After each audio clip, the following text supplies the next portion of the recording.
Olá, mais uma vez aqui estamos com o nosso programa Alinhando os Ponteiros. Como é bom a gente poder estudar junto a Palavra de Deus. Como é bom podermos ver a veracidade das Escrituras e o alinhamento do Antigo Testamento com o Novo Testamento.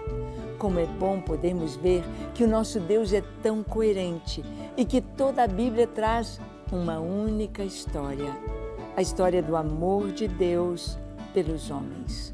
A história da criação do homem para Deus. A história do final que Deus tem para os homens junto com Ele na eternidade, gozando da sua presença, da sua graça, da sua salvação, da eternidade com Ele.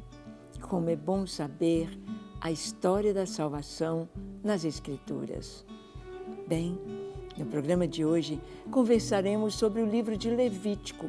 Um livro que às vezes você lê e acha entediante, você lê e é tão repetitivo e parece que só tem sacrifícios e sacrifícios e sacrifícios e sacrifícios e rituais e cerimoniais. Mas vamos ver no programa de hoje a história da salvação no livro de Levítico. Vamos ver? Vamos ter uma nova luz, uma nova alegria ao ler este livro. Então, deixe o seu coração aberto para o Espírito Santo falar com você. O programa Alinhando os Ponteiros já começou.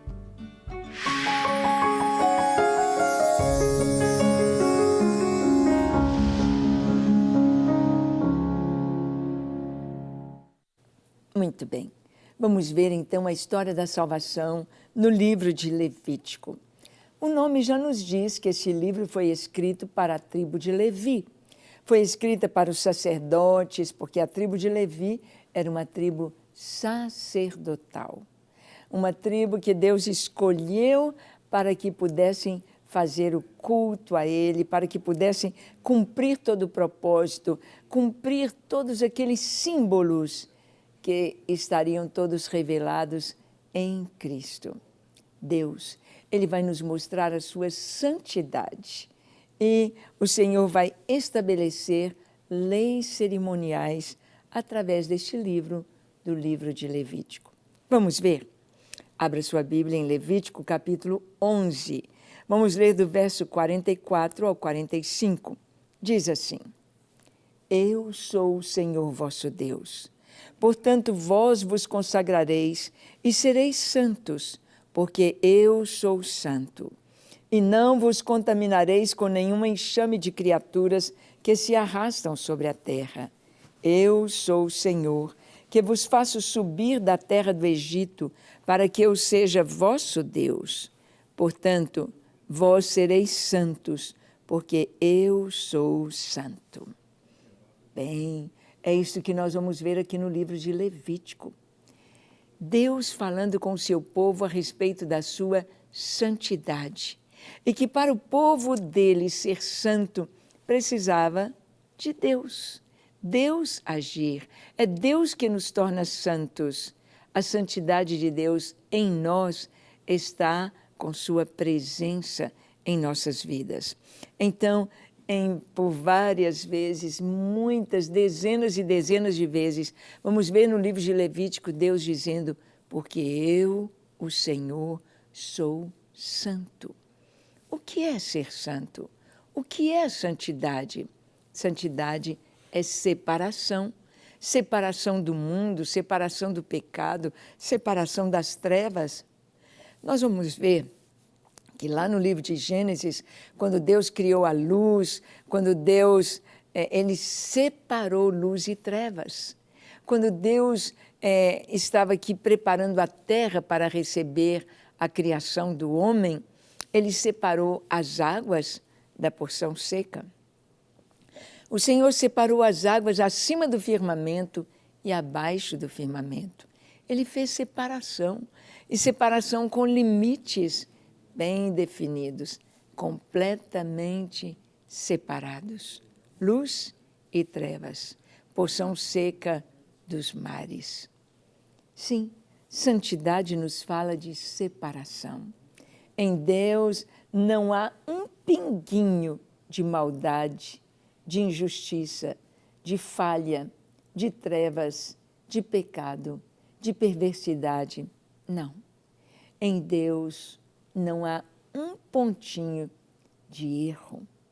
Deus é totalmente puro, totalmente luz, totalmente santo. E assim como Ele nos mostra a sua santidade aqui no livro de Levítico, e diz, eu sou santo e vocês serão santos, Jesus também é santo. Olha o que está escrito em Hebreus, no capítulo 7, 26 a 28. Lemos assim, com efeito, nos convinha um sumo sacerdote como este, santo, inculpável, sem mácula, separado dos pecadores e feito mais alto do que os céus, que não tem necessidade, como sumos sacerdotes, de oferecer todos os dias sacrifícios, primeiro por seus próprios pecados, depois pelos do povo, porque fez isto uma vez por todas, quando a si mesmo se ofereceu. Porque a lei constitui sumos sacerdotes a homens sujeitos à fraqueza, mas a palavra do juramento, que foi posterior à lei, constitui o Filho perfeito para sempre. Que coisa linda! A carta aos Hebreus foi escrita exatamente para os hebreus, para os israelitas, para a nação de Israel, para compreender, com a luz do Novo Testamento, compreender o que Deus fala no Antigo Testamento. Ou seja, para mostrar o Antigo Testamento como sombras do que o Novo Testamento revela em Jesus. O sumo sacerdote no Antigo Testamento era um homem sujeito a falhas, a pecados, como muitos pecaram. O próprio Arão fez o bezerro de ouro. O próprio Arão, junto com Miriam, se rebelou certa vez contra Moisés. Mas Jesus vem como sumo sacerdote perfeito, eterno e santo. No livro de Levítico, Deus vai falar da sua santidade e Jesus vai mostrar a sua santidade. Jesus vira para a sua geração, para as pessoas do seu tempo, diante de todos que ali o conhecem, seja em Nazaré, seja na Galileia, seja na própria Jerusalém. Ele diz, quem de vocês me convence de pecado? Quem pode mostrar uma só falha, um só erro, um só pecado em mim? Quem pode mostrar? Oh, se Jesus tivesse erros, falhas, era o momento. Todos poderiam julgar, falar e jogar no seu rosto. Ah, você fez isso, você fez aquilo. Ai de nós. Mas Jesus disse, quem? Quem pode apontar um pecado em mim? Porque assim como Deus disse, eu sou santo, Jesus é santo. Jesus é separado. E Jesus nos ensinou a orar, Pai nosso que estás nos céus, santificado seja o teu nome. O nome do Senhor é santo. E Jesus, aqui no livro de Hebreus, na carta aos Hebreus, quando eles mostram a falibilidade dos sumos sacerdotes, dos levitas, os erros, as faltas, foi um sumo sacerdote que condenou Jesus à cruz. Disse, não queremos que ele reine sobre nós, nosso rei é César. E Pilatos diz que farei de Jesus, chamado Cristo, crucifica-o, crucifica-o. Foi um sumo sacerdote, Caifás. Mas Jesus é santo. E a carta aos Hebreus diz que a lei constitui sumos sacerdotes, homens sujeitos à fraqueza, mas a palavra do juramento no Salmo 110, constitui o Filho, Jesus, perfeito e santo. E santo. O pecado do sacerdote era um pecado que podia ser consciente, inconsciente, mas precisava de obter perdão. Ele precisava ter o perdão pelos seus pecados para exercer a sua tarefa de sacerdote. Vamos ver o que está em Levítico, capítulo 4, versículos 2 e 3.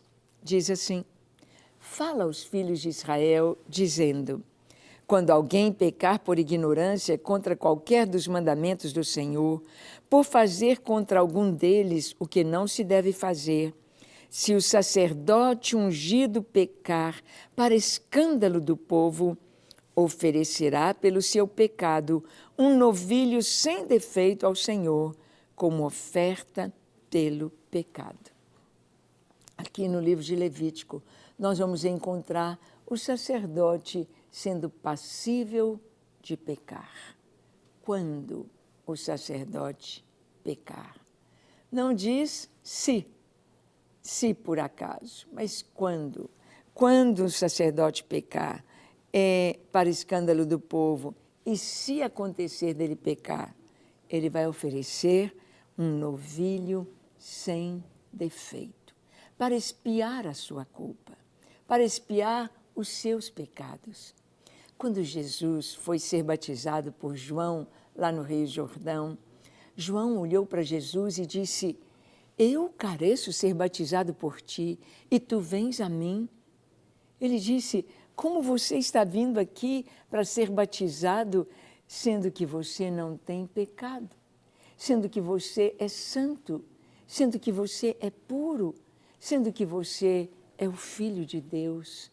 Eu é que tenho de ser batizado por ti.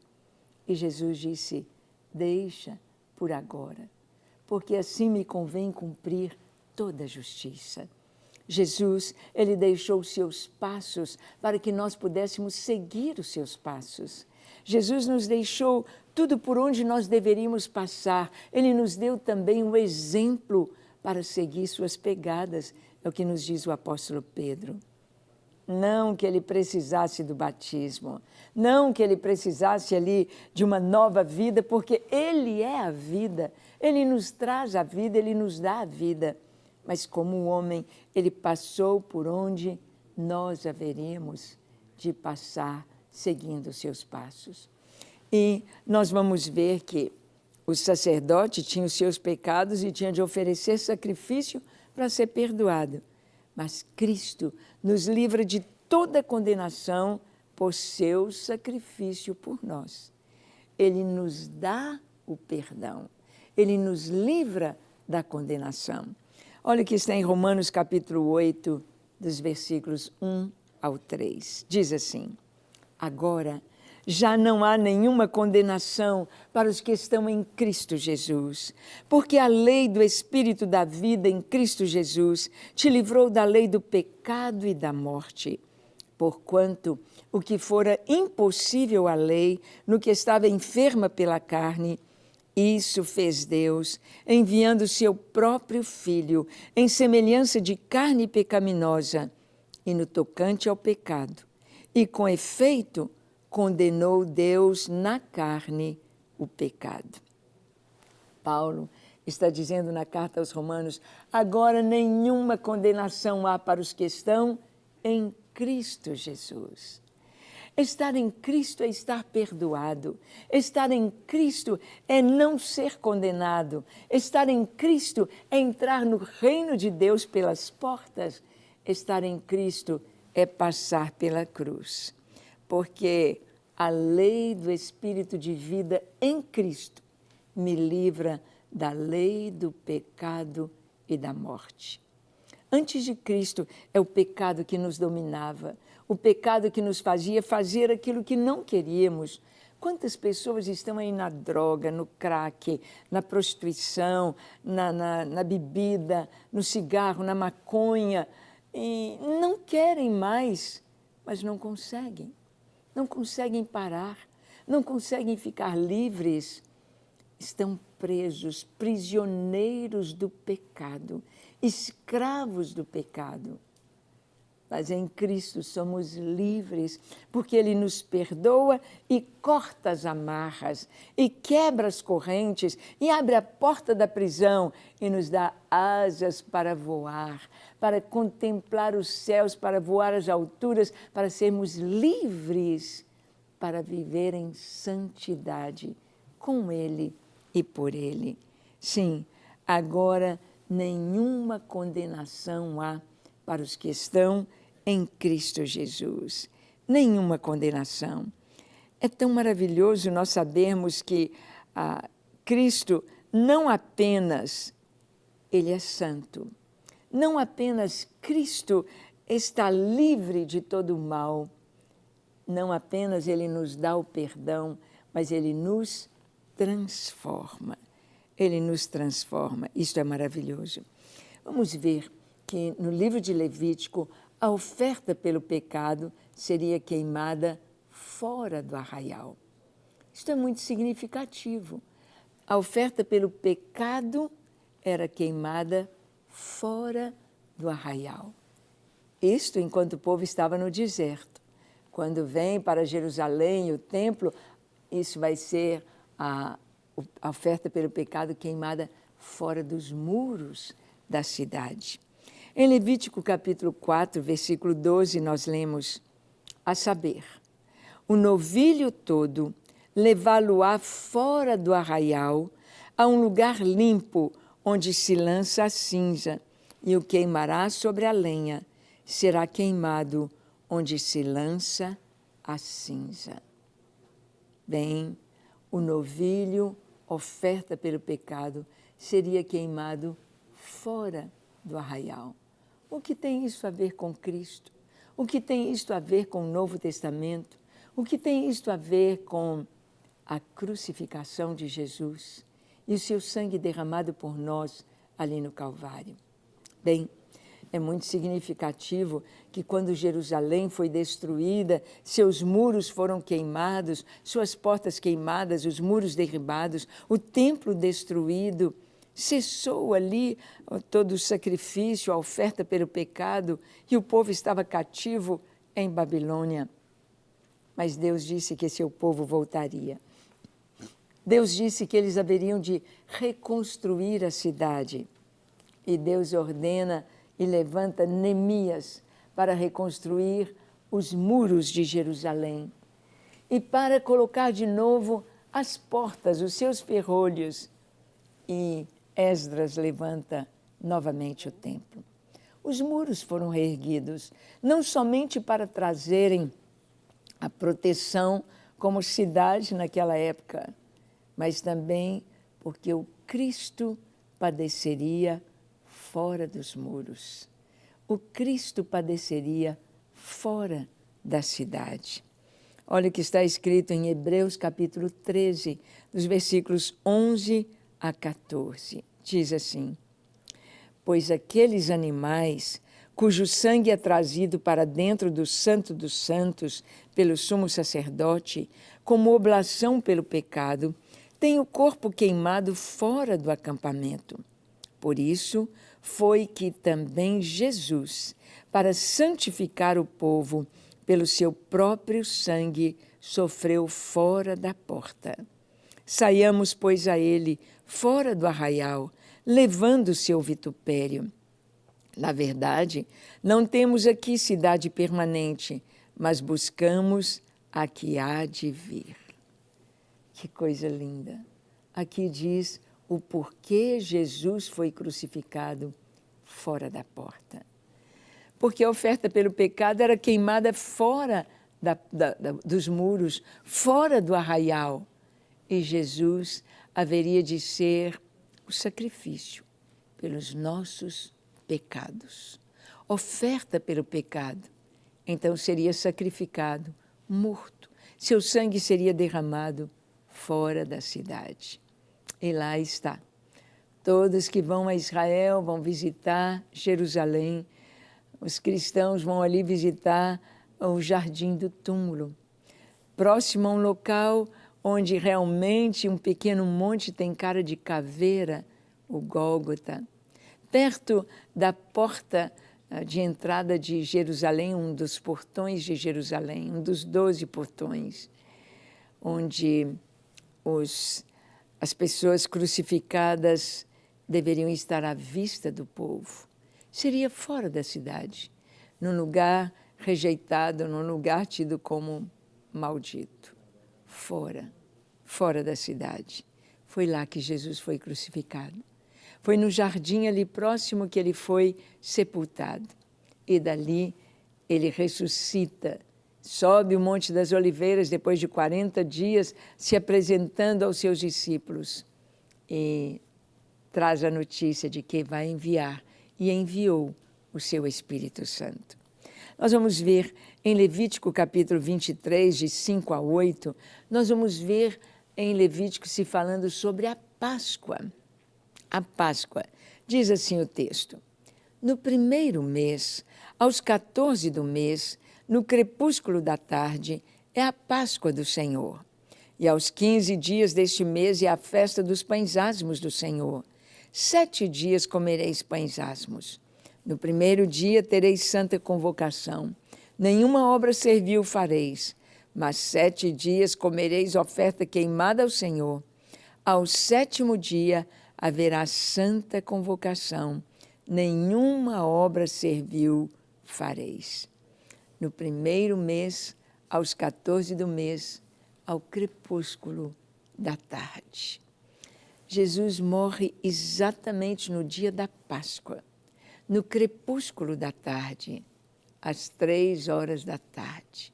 Jesus diz: Pai, nas tuas mãos entrego o meu espírito. E tendo dito isto, expirou. Pai, nas tuas mãos entrego o meu espírito.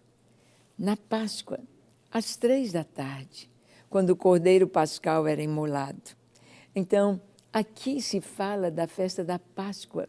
Páscoa é passagem, Pessá, quando o anjo da morte passou sobre o Egito e matou a todos os primogênitos dos homens e dos animais. Entrou em todas as casas onde não havia marca do sangue, uma marca vertical e uma horizontal, nos umbrais e nas vergas das portas. Sim, uma marca da cruz, mostrando que o sangue derramado de Jesus na cruz falava a respeito da salvação, podemos dizer assim, do livramento de morte pelo sangue marcado nas casas. Jesus é o nosso Cordeiro Pascal. Olha o que a Bíblia nos diz em 1 Coríntios capítulo 5, de 7 a 8. Paulo diz assim: lançai fora o velho fermento, para que sejais nova massa, como sois de fato sem fermento.